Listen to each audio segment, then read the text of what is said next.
हमारे शरीर में विभिन्न प्रकार के रोगों का एक प्रमुख कारण है हार्मोन। आइए देखते हैं यह हार्मोन क्या है। हार्मोन बच्चों के लिए भी अत्यंत महत्वपूर्ण है। प्रायः सभी वर्ग के बच्चों में, वर्ग 8 से लेकर के ऊपर तक के बच्चों में इसकी पढ़ाई बहुत ही अनिवार्य कर दी गई है।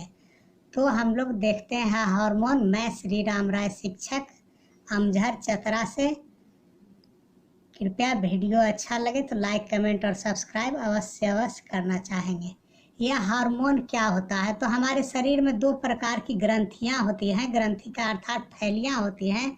एक को कहते हैं हम अंतःस्रावी ग्रंथि, दूसरे को कहते हैं बहिःस्रावी ग्रंथि। जैसे पसीने की ग्रंथि, इससे नली जुड़ी रहती है, लेकिन अंतःस्रावी ग्रंथि या इंडोक्राइन ग्रंथि से नली नहीं जुड़ी रहती है और इसका स्राव जो होता है, इसका रस डायरेक्ट पहुंचता है खून में। हार्मोन क्या है?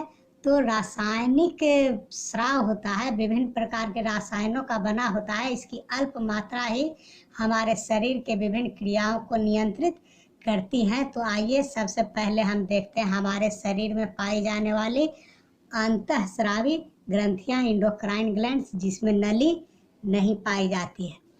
तो यहाँ पर हम देखते हैं जैसे हमारे मस्तिष्क के निचले सतह से एक छोटे से मटर के दाना के समान रचना जुड़ी रहती है, जिसे पिट्यूटरी ग्लैंड कहते हैं या पीयूष ग्रंथि कहते हैं। इस पीयूष ग्रंथि को मास्टर ग्रंथि भी कहते हैं, क्योंकि इससे बहुत सारे हार्मोन स्रावित होते हैं। सबसे पहला हार्मोन है ग्रोथ हार्मोन। इसको वृद्धि हार्मोन भी कहते हैं। अधिक मात्रा में जब यह स्रावित होता है तो व्यक्ति भीमकाय शरीर का हो जाता है, लंबा हो जाता है, और कम मात्रा में व्यक्ति 2 से 2.5 फीट का लंबा हो रहता है और बौनेपन या ड्वार्फिज्म नामक बीमारी हो जाती है। इस पीयूष ग्रंथि से दूसरा हार्मोन निकलता है, उसका नाम है thyrotropic hormone. Thyrotropic hormone thyroid की क्रियाओं को नियंत्रित करता है। आगे हम देखेंगे थायराइड क्या है।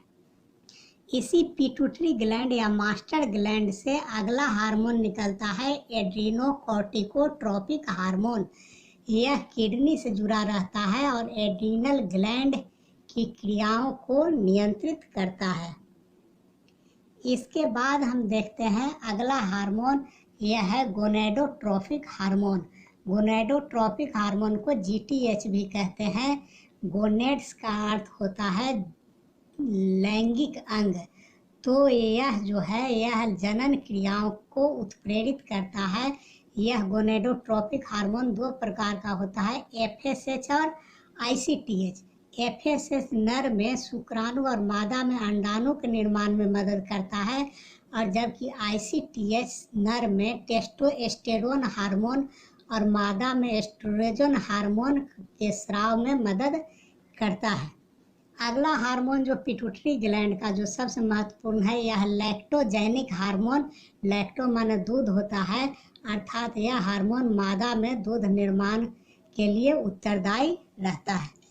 इस प्रकार से हम देखते हैं पिट्यूटरी ग्लैंड। अब आइए, हमारे गले में ट्रैकिया या सांस नली के दोनों ओर थैली के समान रचना होती है। इसे थायराइड ग्लैंड या थायराइड ग्रंथि कहा जाता है। थायराइड ग्रंथि से हार्मोन निकलता है जिसका नाम है थायरोक्सिन। थायरोक्सिन रक्त में ग्लूकोज की मात्रा को नियंत्रित करता है। थायरोक्सिन का स्राव कम होने पर क्रेटिनिज्म और मिक्सीडेमा नाम का बच्चों में बीमारी हो जाती है। अधिक मात्रा में होने पर हार्ट बीट को यह बढ़ा देता है, रक्तचाप को बढ़ा देता है। आयोडीन की मात्रा थायरोक्सिन में पाई जाती है। आयोडीन हम लोग नमक से लेते हैं। यदि आयोडीन की मात्रा कम हो जाती है तब थायरोक्सिन का अनियमित स्राव हो जाता है और इसके कारण थायराइड ग्लैंड फूल जाता है और गले में घेघा रोग हो जाता है। इसके बाद हम लोग देखते हैं हमारी आंत से पेंक्रियाज नाम का, कटी फटी पत्ती के नाम का एक ग्रंथि जुड़ा रहता है। इसका एक भाग होता है आइलेट्स ऑफ लैंगरहैंस की दीपिकाएं। यह अंतःस्रावी या इंडोक्राइन ग्लैंड का उदाहरण है। इससे इंसुलिन स्रावित होता है, अर्थात यह इंसुलिन को नियंत्रित करता है। यही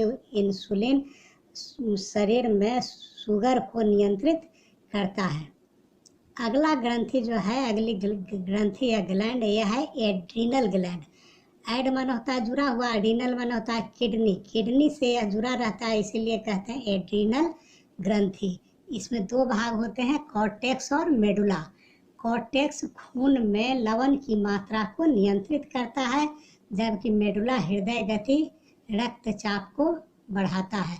इस प्रकार से हम लोग देखते हैं हमारे शरीर की ग्रंथियां और ग्रंथियों से निकलने वाले हार्मोन। वीडियो कैसा लगा, लाइक कमेंट सब्सक्राइब अवश्य करेंगे, ताकि इसी तरह का वीडियो आगे भी आपको देखने के लिए मिलता रहे।